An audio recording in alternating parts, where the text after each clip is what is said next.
BFM Business, l'entreprise BFM.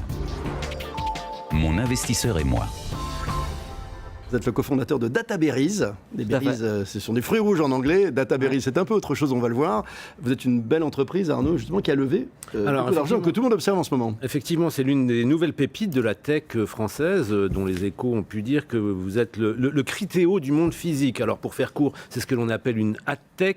Votre métier, c'est l'exploitation de data pour la publicité, et plus précisément pour aider les distributeurs à se servir du smartphone pour essayer d'attirer des clients dans leur magasin. Alors c'est une start-up ou plutôt une scale-up. Vous l'avez co-créée donc en 2014. Elle réalise plusieurs millions d'euros de chiffre d'affaires déjà avec une quarantaine de salariés, mais vous ambitionnez d'aller beaucoup plus vite et beaucoup plus haut. D'où donc cette spectaculaire levée de fonds que vous avez réalisée voici quelques semaines, la bagatelle de 15 millions d'euros. Comment on fait ? Pour lever 15 millions ou pour réinventer le business Les deux, mon général. François Wyss. Les deux. Alors pour lever 15 millions d'euros, nous on a pris 4 mois. Donc ça a été court. assez rapide. Oui, ça a été rapide. On a eu beaucoup de chance. Je pense que depuis le début Pas simplement, on a l'impression qu'il y a quelques bonnes fées qui se sont passées. Il y a des bonnes fées et il y a les étoiles qui sont alignées. Mais en gros, ce qui se passe, c'est qu'on a fait rentrer à notre tour précédent, donc en seed, qui a lieu en décembre 2015, on a fait rentrer un certain nombre de business angels. Pas parce qu'on avait levé 1,7 million. Avec combien d'angels ? Il y avait 8 business angels. 8, d'accord. Et c'était pas parce qu'on avait besoin d'argent, les fonds qui ont investi avaient la capacité de mettre les 1,7 million, mais c'est parce que justement il y avait des business angels qui nous apportaient je dirais des compétences clés, des conseils. Ça a renforcé la crédibilité de l'entreprise ? Tout à fait, et puis ça nous a permis de préparer ce tour-là en fait. Qu'est-ce qui coûte cher dans l'aventure Databerries ? Parce qu'il vous faut des programmeurs, des codeurs. Quelle utilisation allez-vous faire de ces 15 millions d'euros ? Alors il y a plusieurs questions, peut-être je finis sur la levée de 15 millions. Ouais. Parmi les business angels, c'est l'utilisation que vous allez en faire. Ouais, c'est votre fameuse série A, c'est la seconde levée qui est déterminante dans le parcours d'une entreprise. Exactement, et en fait parmi ces business angels, il y avait quelqu'un qui s'appelle Dominique Vidal qui est partner chez Index Ventures, un fonds européen qui a aussi des bureaux à San Francisco. Et faire rentrer des angels comme ça tôt, qui connaissent la vie de la boîte, ça permet après d'enclencher une seconde levée beaucoup plus vite. Et donc on a investi avec le fonds de Dominique Vidal, qui est Index.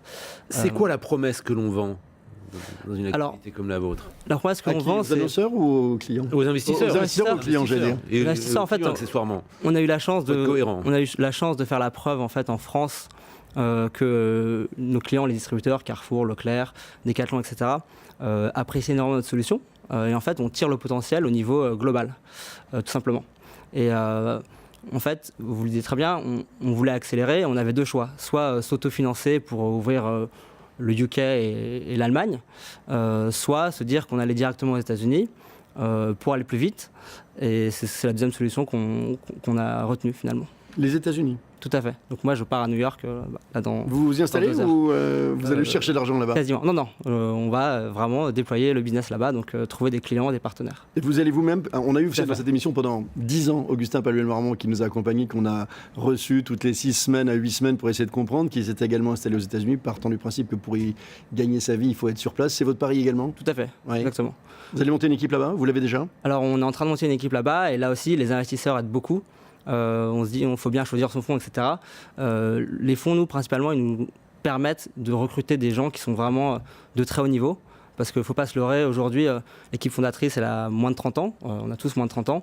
Première entreprise pour tous ? Première entreprise pour tous, exactement. Avec des jolis pédigrés. Vous êtes un ex-Google, oui, il y a un ex-Criteo. Ça n'empêche pas qu'il y a énormément de choses qu'on ignore et il faut s'entourer de personnes qui sont beaucoup plus compétentes que nous dans leur spécialisation.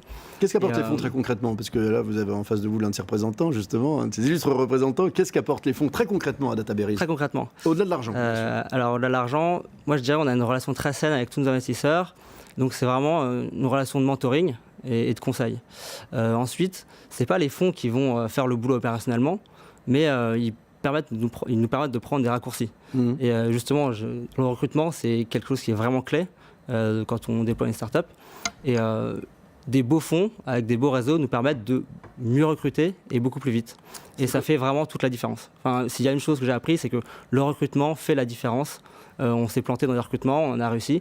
Et quand on compare poste par poste, une bonne recrue, une mauvaise recrue, la productivité et l'impact, c'est double, triple, quadruple par rapport à une recrue moyenne. C'est une dimension clé pour vous, Olivier Millet, c'est-à-dire le fait d'être pas simplement investisseur, mais d'accompagner véritablement le top management des entreprises dans la réalisation de leurs ambitions ? Bien sûr, enfin, je pense que l'exemple est parfait. C'est l'humilité de l'entrepreneur qui est la clé de départ. Et sans l'entrepreneur, il n'y a pas d'histoire. Cette alliance subtile d'humilité et d'ambition exactement, démesurée. et parfaite.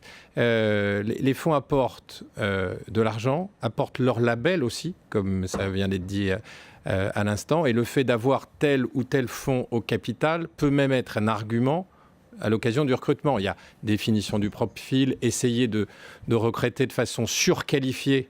Parce que le vrai enjeu sur les recrutements, c'est que si vous recrutez des gens 2 fois moins bons que vous par rapport à ce que vous étiez il y a 3 ans, ben vous n'allez pas avoir l'équipe qui sera celle qui va faire les 2 prochaines années. Donc ce surcalibrage, il faut oser le faire et c'est des investissements. C'est-à-dire que l'humain est un investissement.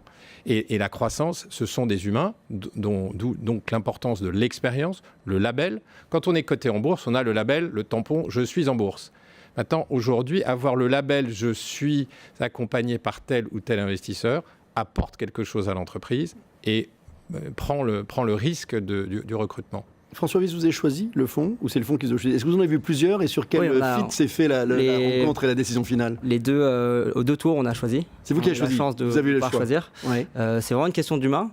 Donc on le dit tout le temps, mais est-ce que c'est vrai ? Non, c'est vrai. On entend ça de chaque côté, des investisseurs et des entrepreneurs. On dit c'est l'homme avant tout. Il faut dans les deux sens. Est-ce que vous savoir que nous aussi, on fait notre due diligence. Également. Oui, c'est générique. Très attaché à la parité entrepreneuriale dans cette émission. Malheureusement, on n'arrive pas à recruter assez de femmes chez DataBerries, mais j'espère que ça va changer. Donc au premier tour, on a eu le choix on avait beaucoup de term sheets en fait, ces propositions d'investissement. Et en fait, nous, on fait notre due diligence aussi. On appelle. On a la chance d'avoir pas mal d'amis qui sont entrepreneurs, qui ont travaillé avec différents fonds. Et on appelle et on dit qu'est-ce que tu penses d'un tel, etc. Alors qu'est-ce qui se dit sur les fonds ? N'écoutez pas Olivier Millet. Qu'est-ce qui se dit quand on appelle d'autres entrepreneurs ? Des choses, comme dans n'importe quel type de métier. Et la bonne nouvelle, c'est qu'il y a 300 guichets à la FIC. Ouais. 300, donc vous devez trouver des gens formidables parmi les 300 guichets. Et adaptés à votre projet. Exactement. Mais à la fin, c'est beaucoup sur le fit et sur l'humain que c'est fait la décision. Exactement. Il y a déjà la première question, c'est est-ce que le fonds connaît vraiment bien notre métier ? Et en fait, la tech, c'est quand même assez spécifique. Ouais. On a rencontré des fonds qui ne posaient pas forcément les bonnes questions, donc ça ne donne pas trop envie d'avancer avec eux. Après, c'est combien de sociétés gère la personne qui va être au board, parce que le fonds nomme quelqu'un à notre board. Et si la personne qui est nommée, elle gère 20 sociétés, 30 sociétés, ça ne nous intéresse pas. C'est-à-dire qu'elle ne va pas y passer beaucoup de temps. Et troisièmement, c'est après toutes les discussions qu'on a pu avoir avec la personne qui font qu'on va décider d'un tel. Parce qu'en général, les conditions financières sont assez similaires et les fonds s'alignent. On dit voilà, j'ai eu ça. Merci beaucoup François Wyss. Je rappelle que vous êtes le cofondateur de DataBerries. Merci Olivier Millet. Merci de votre accueil et bonne chance à votre émission. Merci de cette première d'entreprise et capital. On va maintenant accueillir, ce sera une nouvelle rubrique de cette émission, ma vie d'investisseur. Mon parcours d'investisseur. On va voir que les entrepreneurs qui dirigent des fonds sont également des entrepreneurs. Eh bien, on va en rencontrer un. Il s'agit dans un instant d'Éric Dejoie, le président de MBO Partenaires.